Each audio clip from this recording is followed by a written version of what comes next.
আজকে তোমাদের সাথে শেয়ার করব মিক্সড ডালের রেসিপি। হাতে একদম সময় কম থাকায় ভাবলাম একবার এভাবে ট্রাই করে দেখি। আর সত্যি বলছি, খেতে হয়েছিল অসাধারণ। তাহলে চলো দেখে নেওয়া যাক। প্রথমেই নিয়ে নিয়েছি মটরের ডাল আর মুসুরির ডাল। ডালগুলো আমি আধ ঘন্টা মতো ভিজিয়ে রেখেছিলাম।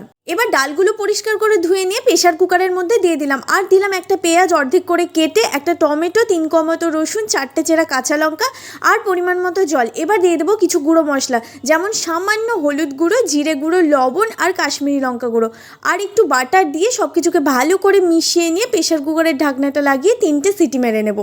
এবার অন্যদিকে একটা কড়াইয়ের মধ্যে সামান্য পরিমাণ তেল দিয়ে, তেলটা গরম হলে গোটা জিরে, শুকনো লঙ্কা আর কুচিয়ে রাখা কয়েকটা রসুন দিয়ে ভালো করে নেড়ে চেড়ে আর কালারের জন্য সামান্য কাশ্মীরি লঙ্কা গুঁড়ো দিয়ে তেলের সাথে মিশিয়ে নিয়ে সেদ্ধ করা ডালটা দিয়ে দেবো। এবার সব কিছুর সাথে ভালো করে মিশিয়ে নিয়ে নেড়ে চেড়ে 2 মিনিট ফুটিয়ে নিলেই ব্যাস কমপ্লিট। এত কম সময় এত টেস্টি একটা ডাল ঝটপট বানিয়ে নাও। আর রেসিপিটি ভালো লাগলে অবশ্যই চ্যানেলটি সাবস্ক্রাইব করবে।